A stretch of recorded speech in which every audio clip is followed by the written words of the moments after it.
Still says, okay, I'm live. Thank goodness. Let me know if you hear the air conditioner because it's actually a little warm here in North New Jersey. So I turned on the AC, but it's Friday, April 19th. This time next week, we'll be talking about what happened in the first round, getting ready for the second round. I can't wait for it. I know you can't wait for it. And we didn't even realize we were having it when we were having it. We just thought it was McDermott Bean coming out to speak to, the press, us, the fans, for the start of the team activities. I want to say it's OTAs because it's voluntary, but it's off season and conditioning program. That's what it's referred to as. That beautiful new posh state of the art training workout facility, which I was enamored with. I would give my left, to go in there and just get some hypertrophy and break some sweat just one time in my life. But there's smoke everywhere. You see Dwayne Haskins is falling. You see now Montez Sweat's heart. There's an issue apparently. Um, Guys supposedly going like this when in fact they've never really gone like this. I think just more of teams trying to make a guy fall as opposed to him actually falling. I think there's just a lot of posturing, a lot of people just wanting to play games, whether they're using the media, using agents that in turn use the media, teams spinning the media against each other. You know how this game works. I don't gotta patronize you about this. You guys are well schooled in this game. We watch it every year. Guys, all of a sudden, they go higher than expected because the draft Knicks didn't realize that the NFL people liked him so much. Like a guy, for example, Sean Bunting. They believe he's Central Michigan. He's a corner. Guy's likely to be. He might be the second corner gone, but we haven't really heard his name a lot. Rock Ya-Sin from Temple. He sounds like he's going to be the first cornerback on. Not that we need corners, but these are names that all of a sudden are coming to the forefront. Jeffrey Simmons, all of a sudden, despite the torn ACL, is going to get taken in the bottom of the first round. Now, what's up, bro? What's up, bro? Yeah, here I am, Jamie. I think you've come in here a couple of times. I believe you've come in here a couple of times, but it's good to have you in here. Again, whoever watches, however few, however many, I appreciate it, man. So I really, really thank you for it. Um, Despite the torn ACL, all of a sudden he's in the first round back again. I've been. This is one thing I've been steadfast on because I know how this shit works. Every year, the quarterbacks get elevated. They get elevated because there's such a need for them. There's such a selling, a bargaining chip with your fan base that you got a new quarterback, and there's all that hope and all that potential. And what if, boom, and there's going to be four quarterbacks taken. Even though Haskins is not going to Nashville, he was invited to Nashville. Also, Garrett Bradbury was invited. Jeffrey Simmons was invited, but they're not attending.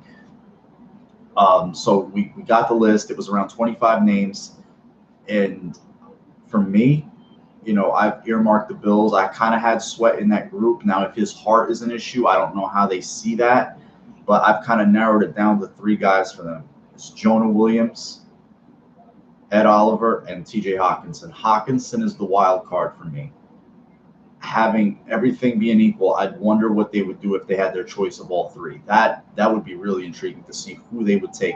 But I think it's down to those guys, those three guys, and I see one of them being there. I don't see any scenario where all three of them are completely gone and the Bills are left with no options there whatsoever. Hawkinson, I mean, he's grown to be the favorite amongst Bills fans right now is Oliver and Hawkinson. I think those two guys have been the apple of Bills fans' eye, particularly Hawkinson within this last month. Would they take a tight end that high, particularly one of this caliber? And I tweeted it. The Bills have never had a tight end of an elite status. I mean, you go back in the annals, we all know Metzelars, but then you look at the Scott Chandler's on that list. Lonnie Johnson's on that list. Then you got to see guys like, I believe, Reuben Grant, Keith McKellar, Ernie Worley, names of guys. It's like, and then you look at the numbers. They've been a wasteland at that position, and that position has evolved so much. It's no longer a glorified tackle who could catch a little bit. It's a guy who can either do both at an above subsistence level, do one at an elite level, or basically he's a glorified wide receiver and he just catches passes all over you. I believe so. I believe I've seen McDermott on 2 occasions go out of his way to wax poetic about tight ends that he's had in the past, namely Chad Lewis with Philly. You guys might remember him. They also had a tight end there by the name L.J. Smith. L.J. Smith wasn't so much of a blocker, more as a receiver, and he also would occasionally drop the ball. But they used Lewis. He was a sure-handed, bigger, more stout blocker, but he was a decent receiver. We're number 89, I believe. Had a cup of coffee in St. Louis, went back to Philly, and then obviously Greg Olsen, who's I think an amazing tight end, underrated. It's a shame he's been injured so much. I don't think that they would shy away from that. I don't think Bean would. I don't think McDermott would, because if you look at this offseason, as should be, it was all about getting Josh Allen help. Now, if they go in there and get him the best tight ends, they come out of there with the best tight end for Josh Allen, we're all smiles. They go out of there and they get themselves at Oliver, we're all smiles. Jonah Williams, to me, I'm happy with that. Build the line. So, again, they're going to have to work hard to piss me off. Outside of drafting a corner or a running back, I'm pretty much good. I really am. There's obviously trade down possibilities, and it all depends on how far. I don't want them to go that far, but if another team, say in the 20s, comes with a first-round pick in 2020, a second this year, and a fourth next year, how do you turn that down? How do you say no? You can't. You can't say no to that. You've got to take it. And I just think that, and I'll always preface, I think. I don't know. My opinion's no more, no less than any one of you guys. It's just me here shooting shit. But I'm trying to be at least real about it. A guy that I believe is going to go higher than we thought, and might push more talent down to the Bills is Devon White. I'm hearing as high as the Raiders. I'm hearing as high as no lower than the team below them, Tampa Bay. I think Dwayne Haskins is still an option there for some teams. I don't think the quarterbacks are going to last 13. So that sweet spot to trade down might start in between the Giants, depending on if they take a quarterback, or I would say 13, because I think the Dolphins are gearing up for 2020. I think the Dolphins want to go into 2020 loaded for bear. So if they're at 13 and somebody wants to jump up for a Drew Lock, or they would go down as far as they could to accumulate as much draft capital as they could. They would probably preferably want a little for this year, but most of it bumped forward for next year. That's, again, this is me trying to read tea leaves, put everything together. I know the Jets are trying to trade down hard as hell, but they're in that sticky situation where everybody they know they want to trade down. I'm not a fan of Frank Clark, John, because I don't like a guy who's had one truly elite season and he's tweeting out that he wants to get there's this phrase in sports now. It's called securing the bag. And for some of you guys who don't know what that means, it's basically getting that big payday, that big front load upfront guaranteed money. You get in the bag. And it's in every sport. Mainly started in basketball, NBA. Now it's kind of trickled into the NFL. And he's tweeting about that. And there's another guy. The reason Ziggy isn't on a roster is because his shoulder is not in good shape, man. They couldn't clear him medically and sign him the way his shoulder is. And he might be a guy, if you sign him, he ends up on PUP. What's up, Eric, bro? I see you, dude. You're my dude. All you guys are my dudes. Eric's my real dude. Eric's like my brother, though. Again, like Ziggy, to me, he's a guy you'd bring on a veteran minimum deal, and I just don't. I want a young body there. I think there's enough good young talent, and I don't want an older guy coming from a team that might want a little more playing time, a little more money, taking away reps from a young guy. I'd rather see Shaq Lawson get those reps. I'd rather see Trent Murphy, finally deliver on investment and get like 8 to 10 sacks. That would be nice. Sometimes you don't need to. They really need to be reinforced in the middle. You have just Jordan Phillips on a 1 year, Harrison Phillips, you hope he gets a little better, and then you got Starr, who's like the plug guy. He's going to eat up the bodies in there and let those other guys try to eat. But you need more talent in there. You need a guy who's going to shoot up field and make plays in the run game on the quarterback. And you see at Oliver, that's all you see. You know, there's not so much the sexy stat numbers, but you see him just making crazy plays, just tackling guys for loss, chasing guys down from the backside. It's crazy. I've never seen a guy, and I've watched football for 30 years now. For all of you who don't know, I'm 40 years old, and I've been watching since, 89 pretty regularly. I've never seen a man like him move laterally that way. And I've seen John Randall wasn't this athletic. I think Donald is more powerful than Oliver. I don't think he's more twitchy than Oliver, if that makes sense.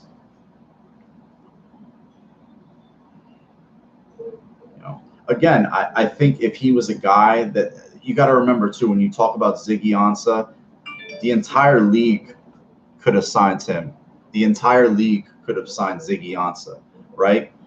And he's still out there. So what does that tell you? It's similar to Dallas Keuchel in baseball. What's going on with him? Why is he still a free agent? He's a free agent for everybody, not just for your favorite team. So there's a reason. I don't think it's his size. I think what's going to happen is there's the top 3 guys in terms of, and I think now, and I'm not trying to sound like I know shit or I'm somebody. I hear Devin White is a guy people view as he's going to go higher than Roquan Smith. So you got 4. You've got Allen, Josh, Kentucky pass rusher. You've got Bosa, you've got Quinnen, and you've got Murray. And then you got the quarterbacks. And everything I hear, Jonah is in that top 10 group too. So I think there's time you're going to see him fall down when Trent Murphy plays. It's just a question. I think if you know anything about the guy, he's a workout freak. And workout freaks, like I'm a workout freak. I'm not saying like I'm some fucking buffhead or I love to work out. It's my passion. Ask Eric. I spend lots of times in the gym. It's my stress reliever. It's my fun. That's just what I do. Some people go to the bar. Some people play video games. I go to the gym.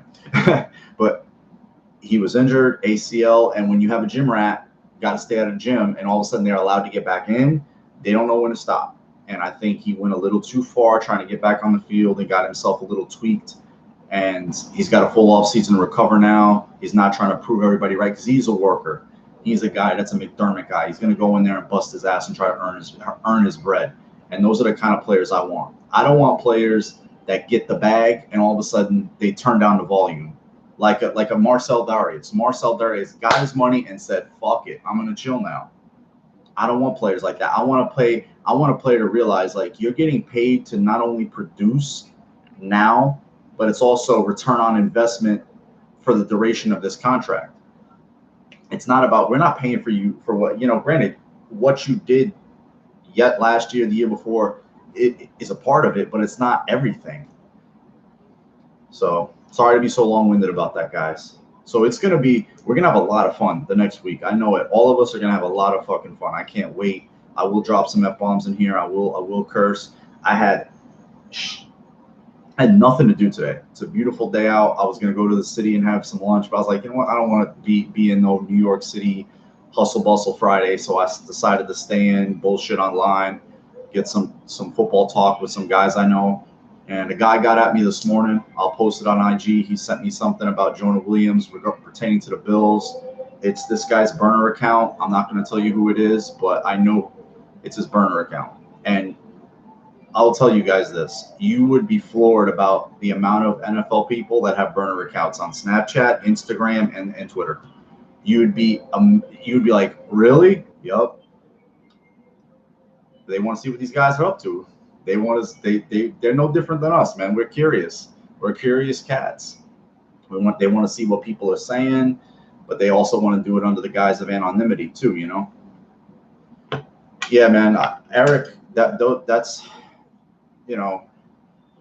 Hawkinson is a guy, like I've never seen a guy Bills fans fall more in love with than Hawkinson this fast. Like, it's been gradual, but it's been nothing but a vertical ascent for him, and for good reason. Yeah, I mean, I see Dillard in that tier. Again, I don't get mad if they trade back and accumulate picks either, but I think honestly, if they were to get picks, they'd want a few of them for next year.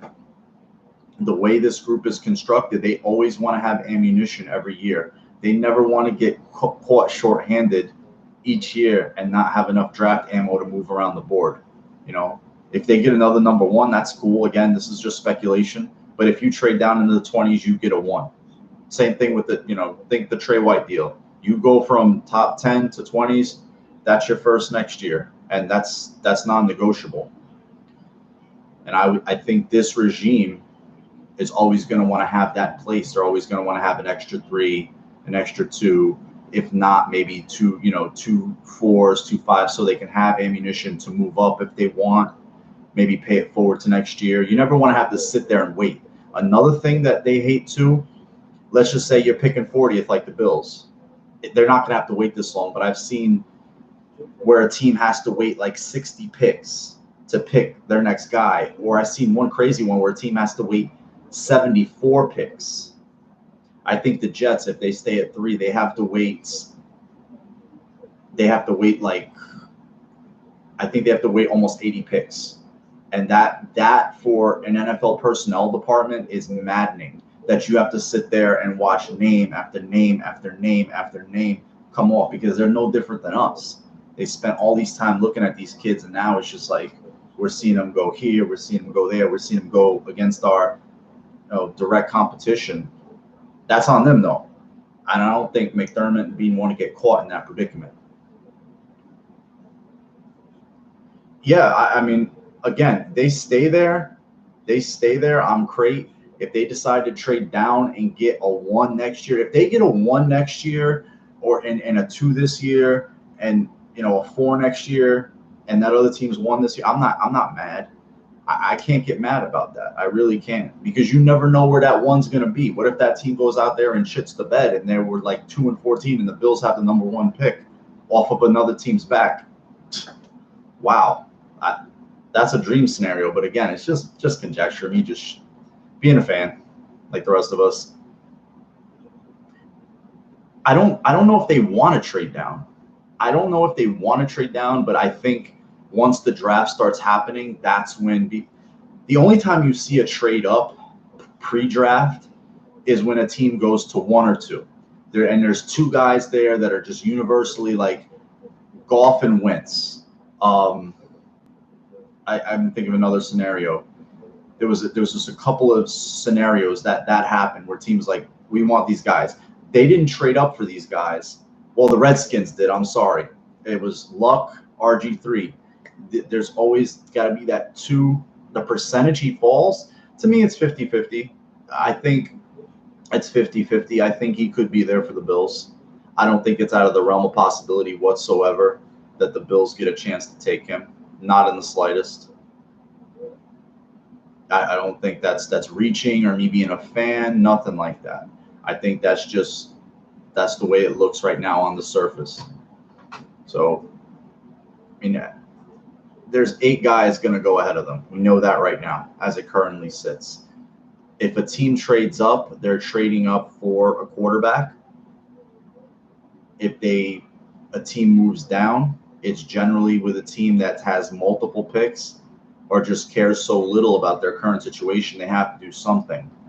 I look at teams that have multiple picks to do that. And some teams are content giving up their 2 and not having another pick until day 3. That's fine. That's on them. Williams, I don't think he's fallen, man. I don't think Quinnen Williams has fallen anywhere. I think he's going to be a top 4, at worst, top 4 guy. I just like the way the quarterbacks are being picked apart right now. And it's still everybody who says anything different is, I can't believe they're going to do it, but everything that Arizona is going to take Murray. And that even lends itself to another scenario, because then what happens to Rosen? For me, I would watch for this next week. I don't know why nobody has thought of this. If Arizona is going to take Kyler Murray, right, I think they're going to want to do it pre-draft. They're going to want to do it before the draft because that maximizes his value to them. And it also gives a team a chance to reset and be like, hey, we got our quarterback. We can reset everything and we can plan better now because we have Rosen in the fold already. What does Arizona have to hide? Nothing.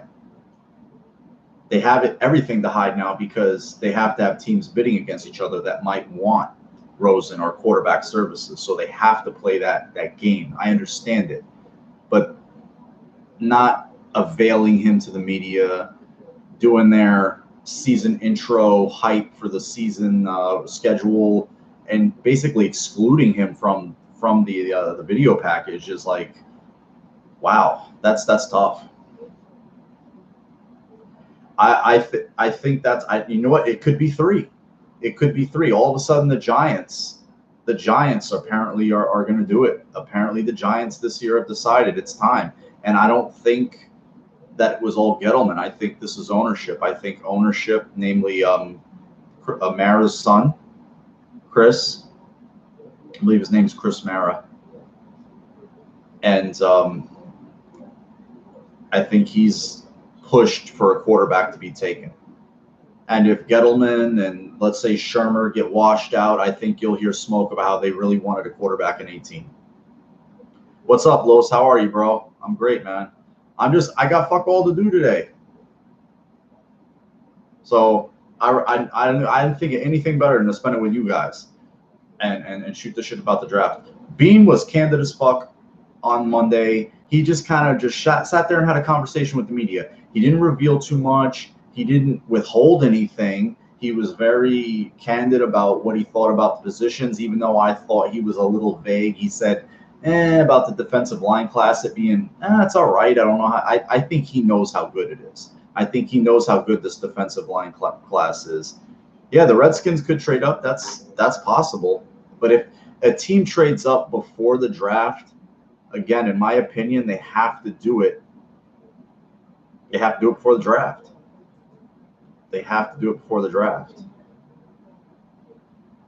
I don't know if you saw that that's another interesting thing is the Raiders told every NFL personnel department sent their scouting department home for Easter because they're burnt out. They've been on the road. They've been in meetings. They've been breaking down players with the position coach, the area scout, and the head coach and the GM. That's what they do. When they sit there and go over their board, that's how they generally sit. What's up, Trevor? How are you, bro? Everybody's great, man. Great group in here, as always. Great group. Miss Corey, though. Miss Corey. I mean, he's a lightning rod. We need a lightning rod in here. We need some stew in here. He can stew it. So I miss him. Yep, we're Thursday. The next Thursday, bro. Snarl. So we're ready to rock. I wanted to do one a week out and just set the stage and have some fun because we're gonna hear a lot of bullshit over the next week. I wish I could do this, and I should do this because if I'm asking other people to do it, I should do it too. I should try to write every bullshit lie that we hear from the media down in my notepad here, so I can like have it in my archive. Like, oh, they lied about this, and this, and this, and this, and this. Yeah, man, John, I was just about to bring that up. They sent all their scouts home, but they sent them home till the draft on Thursday. So they pretty much told their scouts to beat it till draft time starts. So what that signals to everybody is that it's basically Gruden is just going to do what he wants. He's not going to listen to his scouts. I don't know how much Mayock has say or doesn't have say. I think he's the GM in title only. And to me, I think they're going to take a quarterback. I think if they have their pick, it's going to be Jonah. I think Jonah, even though I like Dillard, I think Jonah's more versatile. He's played at a higher level. He's played in a three-point stance. He can play multiple positions. I like them both. So I understand why, the familiarity with Daboll and that type. They're both clean kids. hard. They play hard. They say all the right things. So we'll see. We'll see what they do. I mean, it's going to be, yeah. We know how that's going to work, Snarl. It's sad because I think Raider fans, they're a good group. They suffered a lot, like Bills fans have suffered. I mean, they're passionate. They go to that bad stadium, very bad. Their team's been taken. Think of this. I've been alive a lot longer than the rest of you guys. I have seen the Raiders move, I believe, 4 times. They were in LA they moved to LA when I was born. Or right a little right around when I was born. They went to LA from Oakland. And in 94, they go back to Oakland. And now, so 3. And now they're relocating to Las Vegas. So think about that. You have a team that's your favorite team that you're passionate about. You go watch, and they've been taken from you like multiple times. That's a shame, man. That really is. The NFL should be shameful. It's shameful what they do with that. I see. I think they still. When I hear them talk about the O-line and the lack of development from the coaches and the reason they replaced Juan Castillo, I think of my prime example for it. My prime is Deion Dawkins. Like his play went backwards last year. He was more than serviceable in his rookie year. You didn't notice him. But this year, it was just he was a mess. And also everything around him was a mess too. He didn't have Incognito next to him. He didn't have Wood at the center position. So there's no leadership. There's no veteran guidance. And the offensive line was a train wreck, from top to bottom. So it's hard to hold his fat to the fire solely because everybody on that line was a mess. And look what we've seen. They've brought in like 6, 7 offensive linemen. And do I think he has to fight for his job? Yes. I don't think he's a lock to be the left tackle. Not at all. I think he has to go in there and bang for his position. He's not going to get handed it. He's got to fight a Ty Nsekhe. He's got to fight Adrian Waddell. He's got to fight whatever rookie they draft in whatever round. He's going to have to fight to keep his place. But I think he's versatile. I think he's athletic. He's long. He's got like a 36-inch wingspan, which is nuts. The benchmark they like is like 34. It's kind of reason they've knocked Jonah because he has got like a 33.5 wingspan. So the kid he's really, he's got the tools. So I don't think you throw him to the scrap heap this soon, man. Yeah, hopefully, that's the goal. They really got blindsided with the whole Wood injury. It was a shame, but we all know they've replaced him now, thankfully. What's up, Matt? How are you, bro? Yeah, it's good that I didn't think anybody get in here. I was just gonna come in here and talk to whoever jumped in here and just have some fun. I didn't know if I was gonna get 1 guy, 2 guys. I was just gonna have some fun.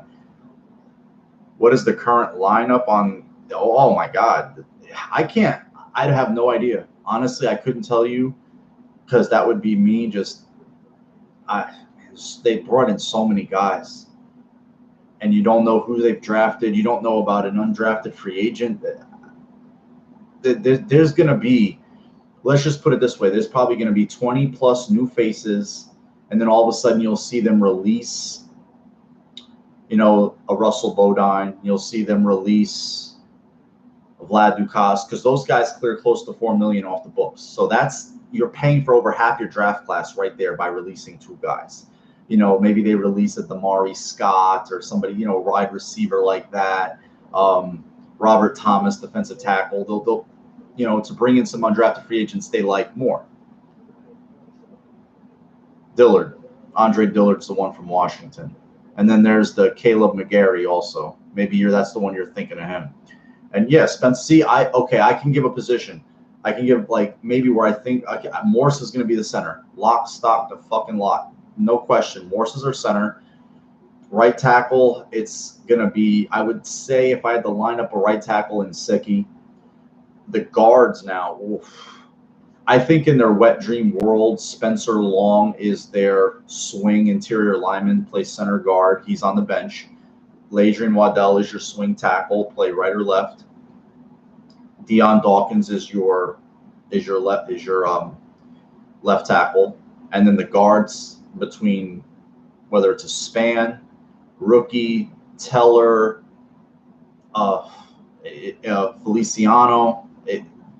Those guys, man, everybody's gonna be watching that group. Wide receivers and offensive line, everybody's gonna have their eyes glued to see who's what playing where.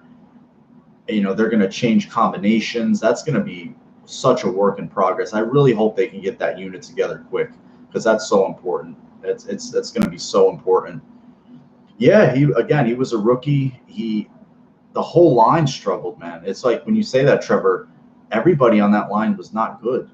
You couldn't name one guy. What do I think of Duke? I think he's a guy. I just think he's a guy they brought in. Maybe maybe he ends up being a nice story.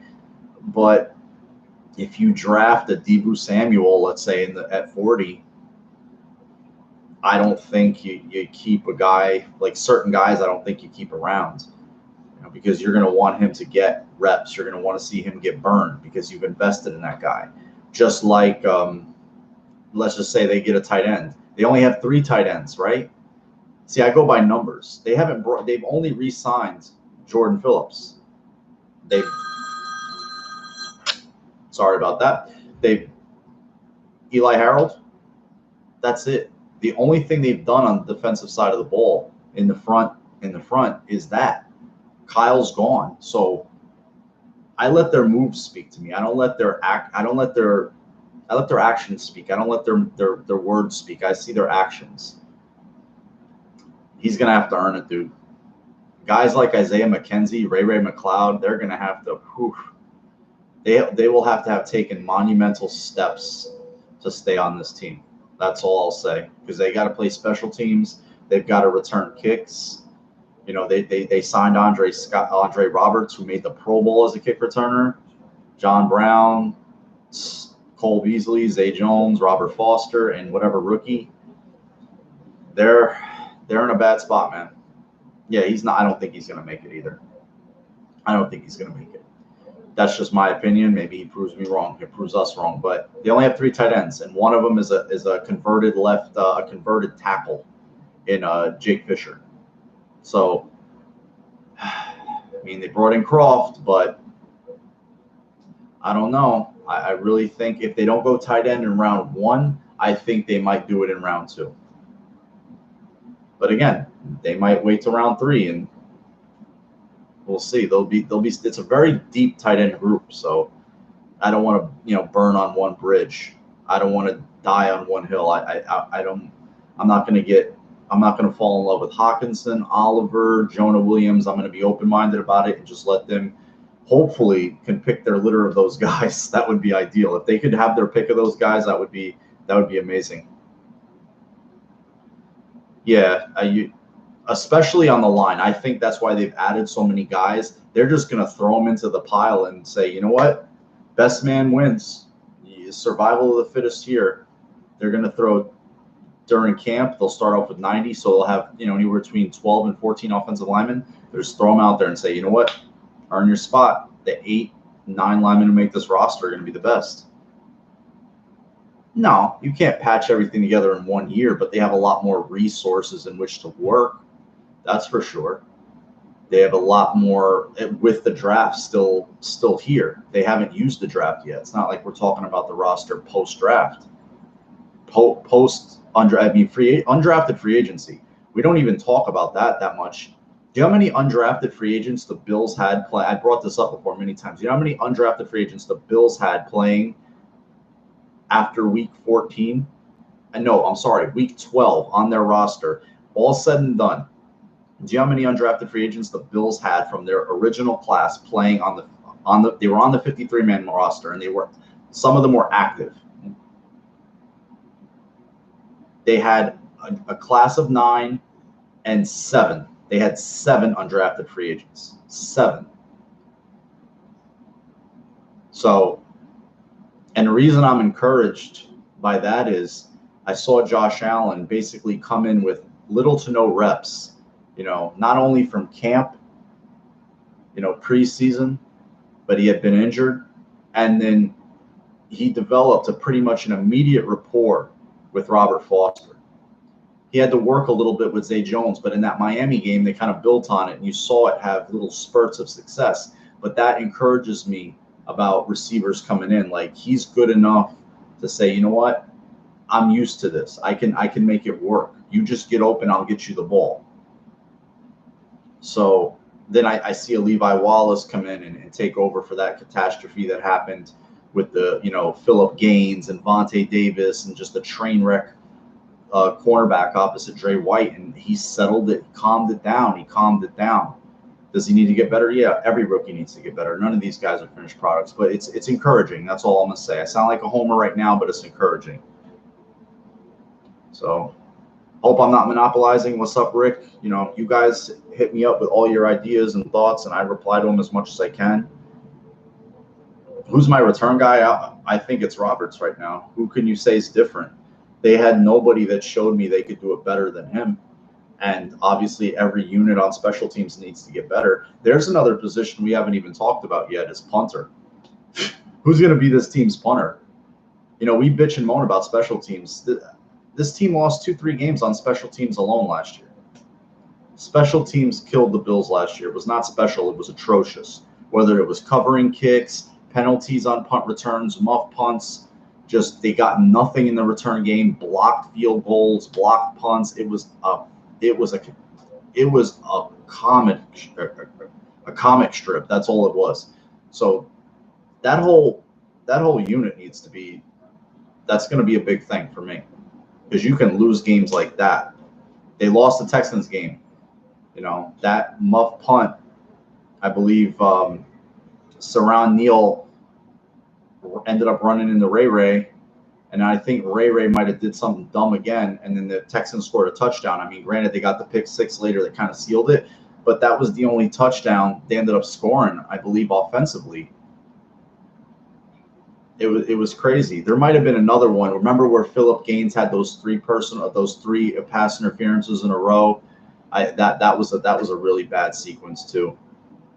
But yeah, Trevor, you're right. To me, they can't. They're there. Bean said it. Like, I can truly just sit here and pick who I want, who I want, and we know how we are. We'll get behind the guy. He'll be one of ours. He'll be one of our own. He'll be in a Bills uniform, in Bills gear, and we'll cheer for him, and we'll want him to do well, as we will every one of these guys. We critique them, we break them down, but at the end of the day, we know in our heart of hearts we all want to see them succeed. Every last one of them. Everybody who puts that uniform on, we want the best for. So that's the truth. I don't know what's going on Twitter, but I'll just check it out. I'll see if anything popped up. Nothing really popped up. Just a lot of just typical Friday stuff. But Quinnen Williams is an interesting guy, but I don't think he's going to be there for the Bills. I think the guys who are the edge rushers, the sack guys, are the guys that are going to go. And yeah, they had them beat, bro, and they gave the games away. And I think they had a miscue in the and also a miscue in the punt return game against the Patriots in Foxborough. They had a blunder there. I honestly, John, I don't get into the schedule. I know 16 Sundays out of the year I'm guaranteed. Okay, you can include preseason so 20. I'm going to be, when I see a group of men take that field in those uniforms, in that helmet, I'm there. I don't give a fuck where it is, who they're playing, what time it is. I'm there. I don't care if it's 2:00 in the morning in Bolivia on a grass field outside of the U.S. Embassy. I'm watching it. So, Trevor, the Thanksgiving games, I will tell you this: the Thanksgiving games outside of the draft and the Super Bowl are some of the most is arguably the most watched sporting event in America. It's beaten some World Series and NBA Finals and NHL Finals games. Those games, they're watched by people that aren't football fans because that's pretty much the only thing that's on. And what household doesn't have football fans? But a lot of people, like, we got to put on the football game because we have people coming over. You know, we have to put it on. It's almost like they're held hostage by the NFL on Thursday. So to me, against the Cowboys at the middle game, because people will either be winding down from an early meal, getting ready to have dinner, or they'll try to have dinner early so they can watch the games, like I do. I have because it's a lot of food, I have my dinner around 1 because I want to have it sit and watch the first game, have time to digest and relax. You know, I do my whole pre-ritual. I do a fast the day before, have a bunch of water, don't eat much, and then I have another smaller portion later. And then the last thing I have is desserts. Yeah, there's a method to it. I know, a bunch of calories. Yeah, it's you got to. And even if, like I said, if you're not, if you guys go over to one of your relatives' houses or a friend's house, they invite you over for dinner, and you agree to go, and there's not football on, what the fuck are you gonna do? Like, you're gonna want to get up and leave. So the television is on football. So that's a primetime game. That is a primetime game for me. And you know what? I like it. I'm a fan of the 1 o'clock starts. The latest is the 4:30. I like rhythm. I like consistency there. So, yeah, a guy I respect just tweeted out Quinnen Williams is the best player in the draft, and he might not even go top 3. So if that tells you anything, Ed Oliver is you know, everybody can agree maybe he's a tier behind. He's a tier behind Quinnen Williams. So if Quinnen Williams isn't going to go top 3, then I think Ed Oliver is definitely in play. Hockenson, to me, where I start, I start looking at maybe Jacksonville as a possibility and Detroit. And then if those don't go down, then there he is for the Bills. Oliver, to me, he's tricky because he's a scheme fit. He's a 3 technique in the NFL. He's not a 0, which is a nose right over the center. He's not a 2, which is a shade in between the center and the guard. So he's very scheme specific, and he fits the Bills scheme to a T. So, and then you have Jonah Williams, who can play everywhere on the offensive line. He's been a left tackle. He's been a right tackle. He's blocked for a left-handed quarterback. He's blocked for a right-handed quarterback. A lot of people project him as a guard, a high-level guard. So, they're going to get a guy that they really, really like at 9. They're going to get a guy that they really, really like, and I'm excited for it. So, you guys got any big plans on this Friday, or are you just chilling, doing your thing, pre-gaming, waiting for the draft? I don't drink and I don't party. I'm lame like that. Occasionally, I'll have some female company, but that's about it. I'm a pretty boring dude. This is about as exciting as it gets for me. But you see the smile on my face. I love this shit, man. The guys who follow me on Instagram is mostly like Trevor and Eric. Los, they know me, and they see me every day. I'm consistent. I act the same. I do the same shit. I talk about the same stuff. So you always know what you're getting with me. I try to treat everybody with respect who comes in here. I feel like I do. You can disagree with me. I'm not going to try to shoot you down and stare at you in the camera and mean mug you and be like how wrong you are and point my finger. Nah, that's not my place, and that's stupid. I'm not a taskmaster here. I've seen that shit in some other people's rooms. You know, they've opened up a little room and they try to like be the all omnipotent, like, it's mine. Nah, fuck that shit. Fish Fry Friday. That's Lent, right? People are eating fish today for the Lent. Yeah, I could throw a little something together, man. I didn't like culinary school. I'm not going to lie. It was more about learning the business of running a restaurant rather than actual cooking. I hated that shit, so I was pissed. Sorry to deviate from the Bills. Oh, I was touching on this in my last video, and I didn't finish my point because I'm such a scatterbrained fuck. I'm OCD. I really have. obsessive compulsive, and I also have ADD. I'm attention deficit disorder, and I'm being serious. I'm not making fun of those things. I am those. Look at me talk. I'm all over the place. God damn it. LeSean McCoy. You know the whole thing with McDermott being a stickler about having leadership in each of the position groups. He talks about how he wants leadership in each of the position groups. He mentioned that in his opening press conference, right? He was asked about that at the coach's breakfast during the owners' meetings, right? Also, you know, he kind of took a deeper dive in that. He said, yeah, we have Mitch Morse in the offensive line room now, which we feel like is going to be key for some of our younger offensive linemen who necessarily didn't have that last year because Eric was gone. And he, you know, he specifically cited Wyatt Teller and Deion Dawkins as being those younger linemen. And then he also said, then he also went over, you know, he mentioned the defensive line. He talked about Starr. He talked about the wide receivers. He talked about, yeah, you have a guy like Beasley who's been there. He's done that. You have a John Brown who's played next to, you know, Larry Fitzgerald and seen how he works. So that helps our young receivers because he's played with one of the best. And then McDermott goes, and if you look at the running back room now, we have Frank Gore in there. And I was like, oh? To me, like I was like, boom. I was like, he totally over Shady. We're talking about a captain, a guy who's their, you know, is he their highest paid offensive player, their most celebrated. I mean, coming off his worst season where he had his little off the field stuff. He was sat for the first half or for a game because of, you know, he was late for a meeting or something of that ilk, and Keith Ford started for him.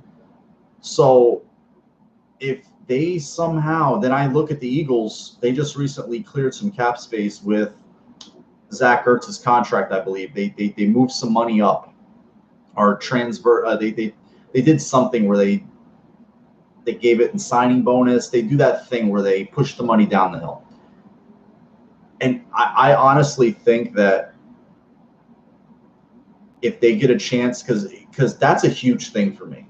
These coaches just don't say things. We know how McDermott is. He's close to the vest. He's very guarded. He's just not – he doesn't say things for effect. McDermott, compared to Bean, McDermott tries to not give you much. But when he gives you something, to me, it screams. It screams. You know, to me, it's like, ah. So, with that being said, I feel that if they get a chance to move LeSean McCoy for a 4, or you know what, possibly something next year, they do it. They would want a little something this year.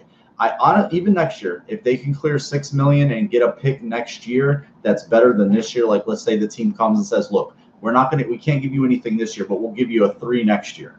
How about that? And we take his like, they're gonna be like, done.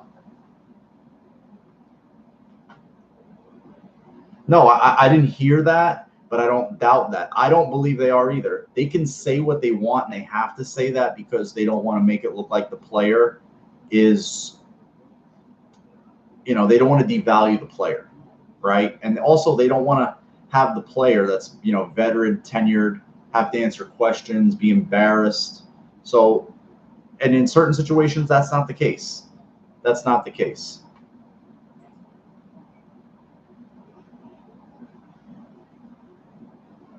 So we'll see.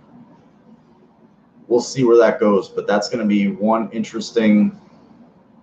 hell of an interesting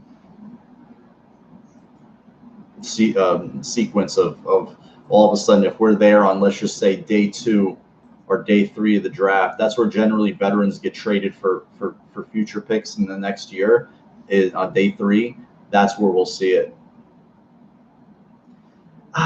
I don't know, man. I think they let him play out.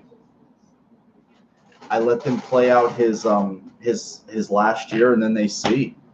Maybe if they feel like he has more gas in the tank. I mean, he had the best year he's had. Sorry, guys, my foot's asleep. I got to move. Oh, sorry, man. My right foot just was like fucking asleep. So I had to switch. No, I'm not knocking Jerry Hughes. He's had his best year in like 4 years last year. He looked like a man possessed, and he didn't have much help. So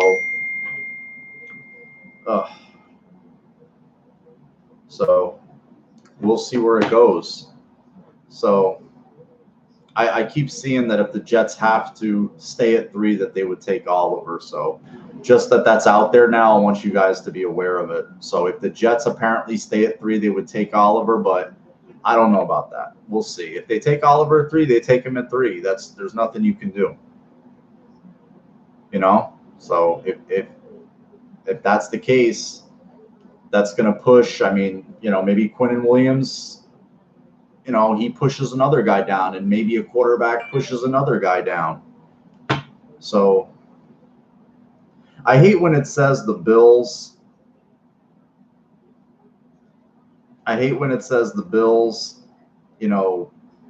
Post a pick, because then we're looking like, okay, what they post? Did they sign? Did they do something? So we're kind of looking. It's just, it's crazy. So I always look. A 3 is too high for him, but you know what? Beauty's in the eye of the beholder, dude. You never know. A team looks at a 3 if they have a couple of them, if it's a compensatory 3, and they're just like, here, take it. It's all depends on the team, the situation, what the player means to the team, like what he means to the Eagles. Maybe he means something to Andy Reid. Who knows? I know I'm just pulling names out of a hat right now, but that's what I think about, man. Sorry, I'm just checking out something right now on my phone. Nothing important, though. It's not that big of a deal. So, yeah. Okay. 3 is too high for Shady. I mean, for me, it would be too high. Oh, God. Drop who's... Oh, 3 is too high for Oliver. I'm sorry, dude. I totally... Raiders will have to give up a lot to trade up. Depends on where they go. If they go from 4 to 1... See, I think they're going to take a quarterback. Somebody just sent me a text. Hold on.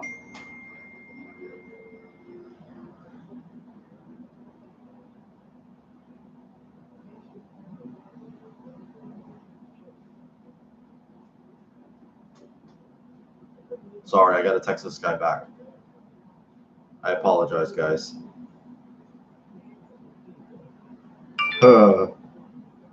I love this shit. I swear. Look, it's like a little schoolgirl, man, getting a text from a fucking boy. Somebody tell me to get a life. I think Gruden wants to draft his own quarterback. I think that's the one thing. Like, Gruden is very ego-driven. Does a lot. Like, I've heard he has player ADD. Like, he falls in and out of love with players like that. Like, as soon as he likes you, as soon as he'll kick you to the curb. For me, I mean, I think that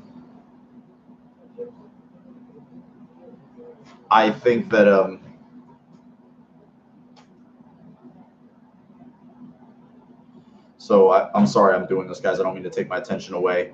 I just think he's going to want to develop his own quarterback, and he hasn't done that. That's nothing. He's never done that. If you look at the quarterbacks he's succeeded with, Rich Gannon was already 35, 36 years old. Brad Johnson was advanced age. I mean, they won the Super Bowl, but he was not a long-term answer there. They won that Super Bowl on the strength of their defense. So, yeah, it's going to be I don't know, man. I have a feeling they might take a quarterback I don't know if at 4, but I have a feeling they're going to try to trade up to get one. I just see that coming, man. I can't I can't say anything with any certainty right now, but the question, I'm trying to understand you, bro. What do I think about my time? Oh, the question. Let me scroll back, bro, because I didn't see what you asked. There's been some. Oh, okay. What do I think of Noah Fant? I think Fant's a better athlete. I think he's a better athlete. He's a better straight line runner. I think Hawkinson's a better football player than Noah Fant. I think he's a bigger, thicker built guy. I think he holds up in the run game better. He's a naturally smooth receiver. Like you've seen him run a 4.7 in the combine. He plays like he runs 4.5. He glides. He's got a lot more. He's very twitchy. He's got some just smooth athleticism to him. He catches the ball easily, just takes it. He doesn't fight the ball. Very soft hands. Do the Bills take any of the UB guys? Maybe the defensive end, Harris, Chucky Harris. Maybe Anthony Johnson. I don't see them taking any of the other guys. I don't see Tyre. I mean, they were there for the local pro day, so that's pretty standard. They had the Penn State guys come in for visits. They weren't charged those, like Miles Sanders and DeAndre Tompkins, a couple of guys that they had. Did the Bills take any of the? Oh, okay, that was the same question. Yeah, man, it's like Christmas. Every year I'll go back in my archive and I tweet that every year. The first tweet I send out on draft day, and I say, it's Merry Christmas, everybody. We get to open our presents today. That's what it is to me. It is. Well, he was also targeted more. You got to understand, Fant was a Mackey Award. Mackey was already up for the Mackey Award before the season started, and Hawkinson came out of nowhere and won it. And at the end of the year, was taking reps away from Fant. They ran a lot of two tight ends. And so I just got to send this back really quick.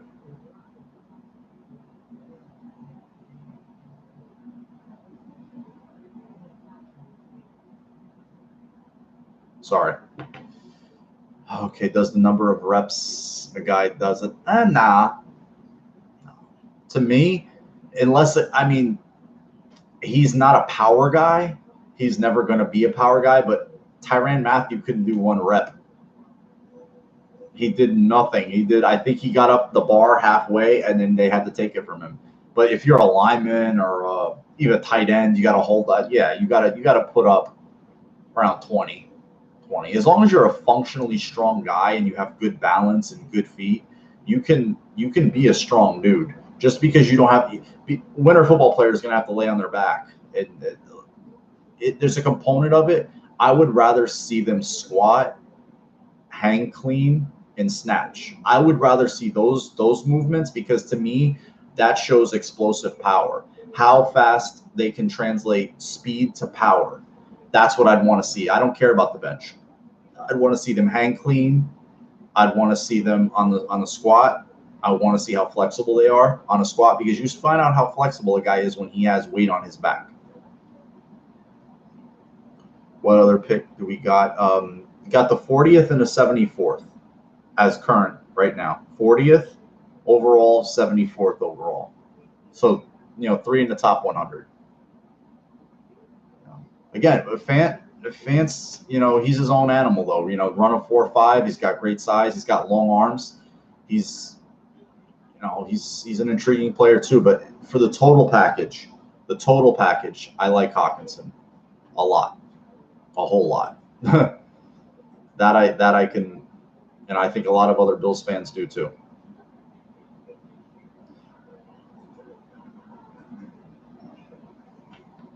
I'm just waiting for this guy to reply to me. I really appreciate some people. You develop a few good relationships and you treat people with respect over some time. It takes time. It takes time to accrue trust or credibility and a consistent pattern of behavior. And you can find out things from people. People will give you things, and I appreciate them for that, and I always respect it, and I always thank them, because they don't have to tell me things. They don't have to say shit to me. I'm a nobody, I really am, and I'm not afraid to say that. I'm not too proud or to say that. I'm just like you guys. But when I get a goodie, I try to share it. And sometimes I get a so-called goodie, and I have to look around and look around. And I'm like, okay, I don't know about this one. I think I'm going to keep this one in my pocket.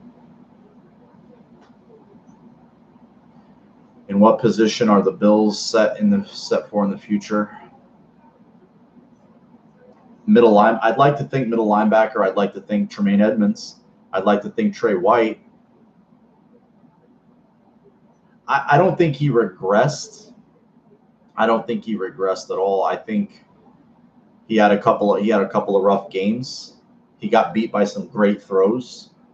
I mean, it took some great throws to beat a very good corner, and that happens. I mean, quarterbacks that are good are going to make throws on you sometime. There's no such thing as a shutdown corner. I mean, where this defense started getting burnt, I mean, just blown out of the building the first week to end up in the top 2 is amazing, given all the injuries, the Vontae White, the Vontae Davis situation, lack of consistent pass rush, losing Matt Milano for the last little part of the year. I think they really, yeah. Oh yeah, he's moving around good. He's in the conditioning program. He's been present every day.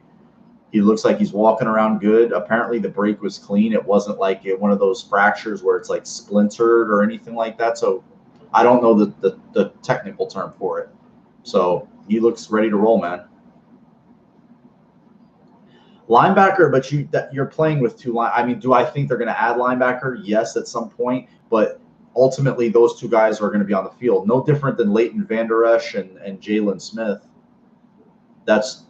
Those are your linebackers. Those guys are on the field. They don't come off much. I mean, you'll have Lorenzo Alexander, but yeah,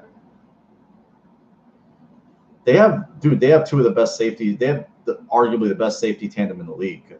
Their safeties are really good, man.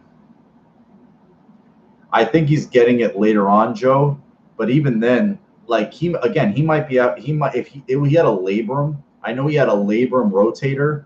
That's a double whammy in your shoulder, and he's had 3 shoulder surgeries on that shoulder. So they've gone in there 3 times on that same shoulder. When a guy, he's not young. I think he's older than he is. That's a rumor about him, is he's actually older than what he's listed at. Kind of like El Duque, Orlando Hernandez, was for the Yankees, because they couldn't verify his birth certificate. And everybody thinks like he was like 4 or 5 years older than he says he is, just because he wanted to play. He didn't want to say, well, you're not getting a 28-year-old pitcher, not a 33-year-old pitcher, Yeah, fuck that guy, man. I don't even care. Like, good riddance to him. We found out about Levi Wallace. So, you know what? Addition by subtraction, man.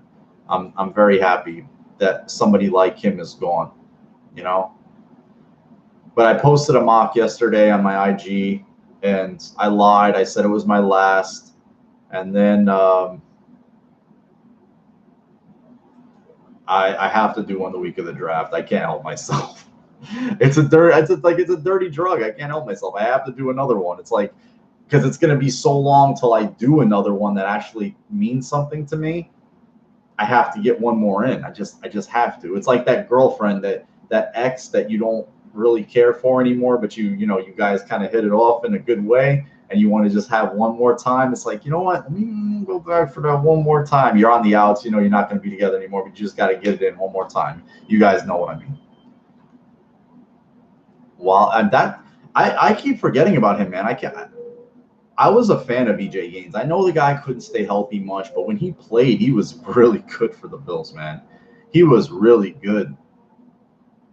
No, I don't do trades. I don't do trades, Los. I can't, man. That's one thing I don't do. I don't mock trades. I just take the picks as is. I know there's going to be trades, and the second a trade happens, you know what? My mock, you can crumble it up, wipe your ass with it, and flush it.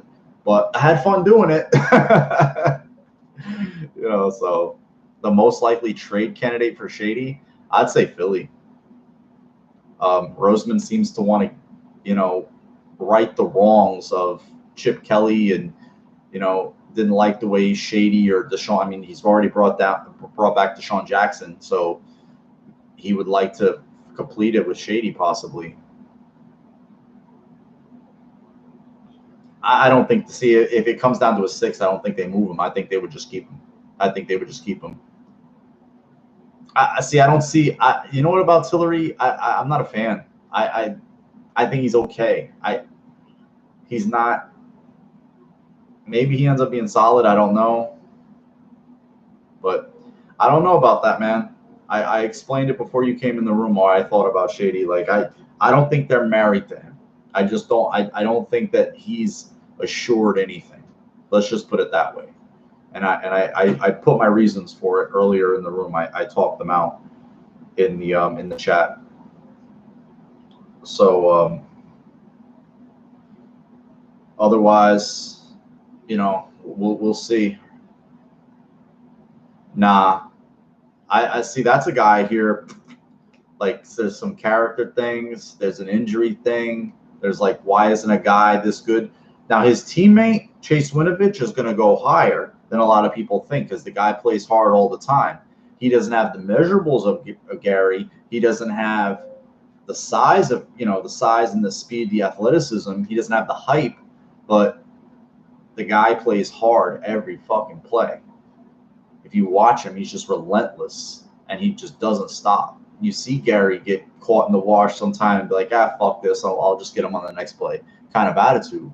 You can't do that in the NFL. You're going to get – you just can't. You can't take downs off in the NFL. You're going to get exposed. And fans are going to find you out quick too. So otherwise, what are you guys feeling? I don't know if you all saw that Ed Oliver supposedly I don't know how much sway that the Jets have in that room or don't have in that room. So I'm not going to listen to anything a week out. I heard a similar thing also. So it's possible. Anything's possible. There's no locks in this draft other than supposedly Murray. I hear that the 49ers it's going to be Bosa. I think he's a solid player, Wilkins. Wilkins to me doesn't have that. I don't know. Like, there's something missing there. He's not doing it for me. I'm not feeling him. And you can't feel everybody. He might be a good player. And I come back and I can look at this and, man, Mark looked like an asshole. I've done that many times. But as currently how I feel, like I'm not like, oh, Christian Wilkins, like enamored. He's a really good kid, graduated really early, super smart. I know he went back for his senior year, didn't even have to, but he wanted to go back, be with his teammates, hopefully winning that, and they did. And I'm sure McDermott loves that kind of shit. McDermott loves all about that. Dude, neither do I. None of us do. We're all just gonna sit here and be like, I know a lot of us are gonna have this face after some things that happen. Like, you're gonna be like, oh shit. And I'm gonna look at the cam for those of you in here and be like, yo, what the fuck was that? And then that's gonna be the fun part of it. It's the ultimate live soap opera. Chicks bitch about us watching sports. I'm like, this is the ultimate reality TV. Fuck watching some millionaire heiress princess lay around in her fucking mansion all day worrying about where she's gonna spend money. That's reality television right there. It is, man. Sports is the ultimate reality TV. There's nothing that compares to it. Nothing. Because there's no retakes, there's no scripts, there's no redos. It is what it is 9 times out of 10. I've been talking for an hour. It feels like I've only been talking for 5 minutes. That's how much fun I'm having.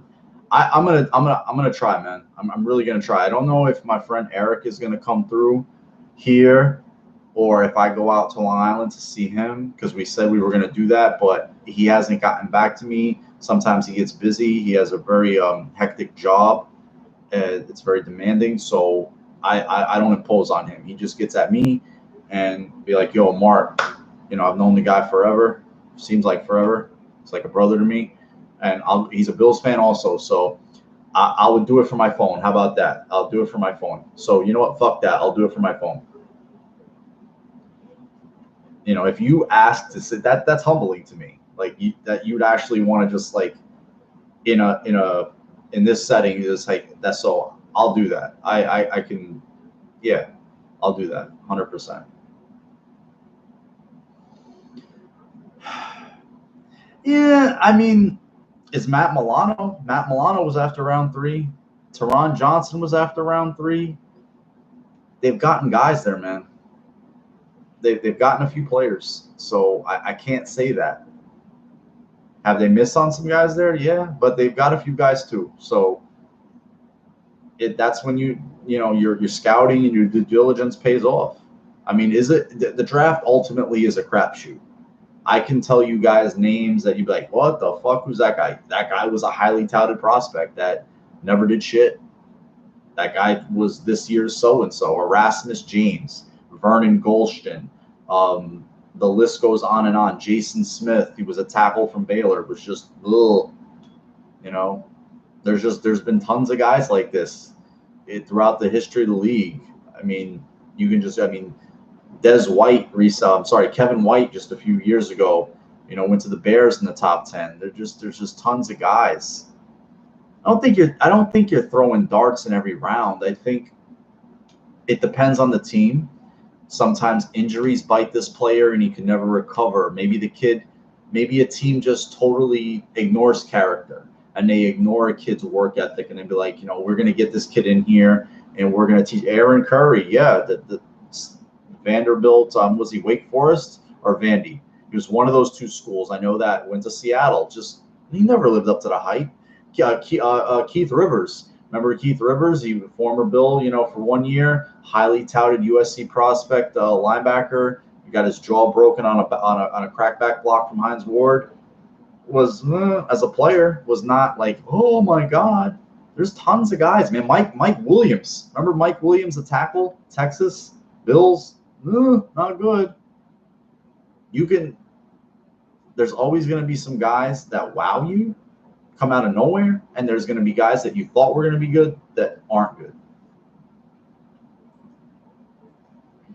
So we will find out, and this time next week we'll know. We will know a lot. I mean, I see a report about a player a week away from the draft. I tend to think that it's not going to happen on the draft. You know what I mean? If I'm already hearing this a week out, I don't believe it. That's just me. Like it's like I believe it, but it's just like that's too early to tip your hand. Yeah, Luke Jokel. Ugh. That whole 13 draft, dude. Go look at that one. Ugh. Tavon Austin. Dude, I remember so many guys, man. I can just go back and back. Oh my God. Maven or Kyle Brady for the Jets. There was some doozies there. Eric Flowers. Oh my God, Flowers for the Bills. 2000 draft, defensive end at Arizona State. Terrible chance. Yeah, Jonathan Cooper. Remember Jonathan Cooper? Same, I believe. 13 draft, guard. Terrible. Just a bad pick, man. Bad pick. I mean, Bill Belichick's done plenty of them. Chad Jackson, Lawrence Maroney. There's this fallacy that the Patriots get everything. They do not. I mean, they hit on an Aaron Hernandez in the mid rounds, Gronk in the second because he was a medical red flag because of his back. But overall, there was holes there. Go back and look at those drafts from the Patriots. They're not like all peaches and cream. They're really not. You'd be like, who the fuck is that guy? I remember they took Tavon Wilson in the top of the second round. That just a rotational safety. They took him in the second round. Weird picks they make. But guys, I'm gonna pack it in for a little while. I'm probably gonna fuck around on IG or something like that. I'm gonna talk to some heads and see if they got anything in the cooker. I'll throw it on IG or my Snapchat. I'm the same name everywhere, guys. Vicious155. I'm Twitter. I'd say it all the time. I don't have nothing to hide. I tell human stories about myself sometimes, shit from my past. It's always not football.